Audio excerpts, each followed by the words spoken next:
We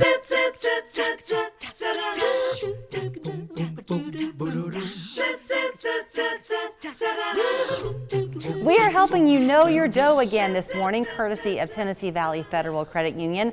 I actually get to listen and take advice from this segment, as you will as well. Jake Cash is back on the show.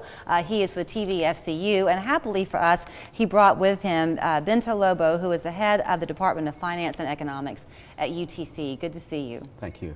So you came, like any good professor, with quite a syllabus for us to go over this morning, and we can't touch on all of it, but I love the fact that very often when we talk about financial conversations, it tends to get into kind of specifics. Do you move your money around? What's your financial advice? You look at your financial philosophy and how that impacts your life. Is that fair to set you up that way? Yeah, that's fair to say. What we are learning is that financial problems or money problems more generally are the number one stressor for most people. Mm-hmm. And so when you have money problems, you also have other problems in your life, mental health issues and so on and so forth. Mm-hmm. So people get anxious, they get depressed. Suicide rates tend to be higher among those that also have money problems. Mm-hmm. So there's a link there, and the link between financial wellness and overall wellness is key to understanding that. And so what we want to do is move the needle in terms of financial wellness on campus as well as in the community. So does moving that needle, for those watching the show today, does that look like learning and becoming more educated, or does it look like discipline in your day-to-day actions? Is it both? So both are true. So financial literacy, as we might call it in the literature, is not merely about skills and knowledge, but it's also about attitudes and behaviors. And so one of the things we are learning is that one needs to develop what we call financial muscle memory. Mm-hmm. And so the earlier we start with people, the better, right? Elementary school, middle school, high school, college, and so on, right? Mm-hmm. So it's not about learning something specific, but it's having that financial muscle memory. It's to know that there are certain best practices that are a good thing to do, right? And it'll get you to that financial wellness, which is nothing other than having the freedom to do the things you want to do in life and not having to worry on a day-to-day or month-to-month basis about your financial problems, right? So we want to be able to get there, and we want people to dwell on that earlier and earlier and earlier in their lives. Okay, so if there's someone watching, and you may see this on the campus too, I don't know, because certainly when you're a college student, you are prey for credit card applications coming your way and that type of thing. So if there are people watching and they've got quite a bit of debt, is a good way to start even just admitting it, like putting it on paper so you can see it? Absolutely. And so what we learned from research in the area is that people who are debt literate, in other words, this is something that comes with financial education and literacy, are likely to have higher credit scores, are likely to borrow less, are likely to be less indebted, are likely to make repayments on time, and so on and so forth. You know, they understand, for example, the magic of compounding, right? Compound interest. And if you fail to do that, sometimes you can wind up paying higher interest rates for things that you don't need to. Right? So comparing credit cards or comparing financing options, whether it comes to cars or houses and so on and so forth, you know, all of that falls in that domain of financial knowledge that leads to financial well-being. So you brought me some literature to read this morning. He gave me some class notes here, and you talk about the term downstream financial behaviors. What are those? So downstream financial behaviors are basically the behaviors we carry with us through life, right? So when you take the skill set that you have, the financial education that you have, and then make good financial choices. So a best practice, for example, is that families should have 3 to 6 months of liquid savings available to meet emergencies, right, or financial shocks. And the evidence is that less than 50% of US households have anything like that, right? And even in the top quartile of earners, right, less than 50% of them actually keep what we call an emergency fund, right? So when a shock happens, like there's a health problem or there's a car problem, and all of a sudden, and we saw this during the pandemic, right? When suddenly we learned that, oh, people can't cover a $400 expense that was not planned for, right? So having that cushion, having that emergency fund is a key to financial wellness. I'll bring you in for a second, Jake. And you know, I'll listen to him talk, because I told you I was going to be taking notes as you educated me this morning.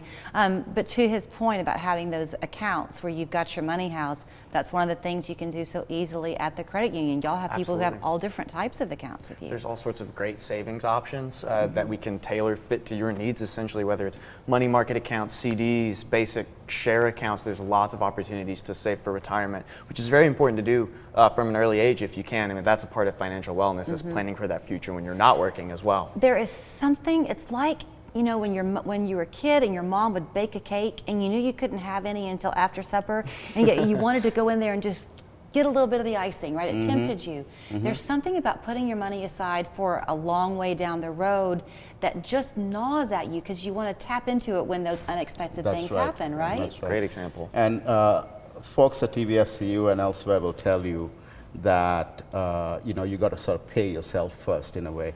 In other words, you got to put that money aside in a fashion where you don't have the temptation to go touch it, or where there's a severe penalty for touching it. Right. Right. So if you put it in an IRA and you touch it before you're 15 and a half, you know, you get all that kind of penalties associated with it. What about do you have these conversations with your students, that there is a difference in how much money you earn and how much money you have? Because you can earn a lot, but if you spend it all, you have nothing. Right, and those are financial behaviors, right?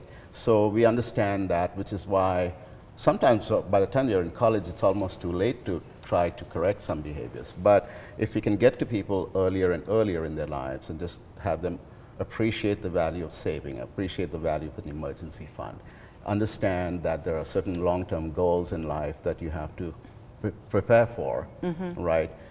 Just thinking about that alone, I think. So here's an interesting finding from the literature, right? So some of these financial education programs, right, are shown to have the same type of effects as educational interventions in other domains like math and reading. So educational interventions to enhance math skills or reading skills, right? When you look at effects, they're comparable to what we have here with financial education and financial behaviors. Right. So there is a great deal of value to financial education in getting people to where we want them to get to from a financial well-being standpoint. I'm scanning your notes, and the bottom of this page just jumped out at me, and I know we're going to have to wrap this up in a second, but when students take your course at UTC, and by the way, you can audit classes. Of course, you can enroll and be a student if you want to go back, but you can audit a class. That's right. When they take your class, they pay down quite a bit of debt. Yeah, from what so they we do classroom simulations when we teach the personal finance class, and what we find is, on average, people build up their savings, their emergency savings, by about $1,100 over the course of the semester. That's quite a bit of money. It's quite a bit of money, and they also pay down their debt by an average of $2,000 during the semester. So it's fantastic in terms of moving the needle. So if we do a before and after relative to when they enter the course and when they exit the course, you know, there's some really sharp positive results to talk about. You had wanted, hold on real quickly, are you wanting to talk about this golf tournament that you have going on, or am I reading ahead too far? Well, the golf tournament's not until October, but we do I'm reading ahead too far. Well, that's just to say that we do a lot to support financial education, and like Professor Lobo said, getting that into high schools is a big part. We support junior achievement, and we actually teach classes. Some of our subject matter experts at TVFCU go into classes like at the Construction Career Center and things like that, because like Professor Lobo said, getting that information to them as early as possible is crucial. Okay, I'm going to have time for you to read one or two of your student comments you wanted to share. Sure. Do you want to read them? Yeah, I do. Students who have taken this class, taught by my colleague, Dr. Christy Wan, they say things like, "This is a class that I wish everyone could take. This should be a general education or required course for all majors. It is extremely applicable to our real lives. It can make a huge impact in someone's life and change it forever. Okay. So this is some of the feedback we get from students who take the class. So, since I gave this teaser that people can audit with you, if they want to find out about this, should they ask for a specific class name? Yeah, it's personal finance is the Okay. course. And starting in the fall of this year, of 2023, it will be offered in the general education curriculum at UTC. Excellent. So it's going to be available to anybody walking in the door, freshman on, right, to be able to sit in on that class. Okay, I'll tell you a fun fact about me. Okay. I like to save my change. Like, Yeah. You know, and so I spend cash sometimes, and sometimes I don't. But I don't like. I've got like $78 or something, and I don't want to cash it out, even though it's like all in pennies. I don't want to cash it out because jar. it's so fun to know that that money is there. I so do the same thing. I'm a I do big the same believer thing. in making it inaccessible.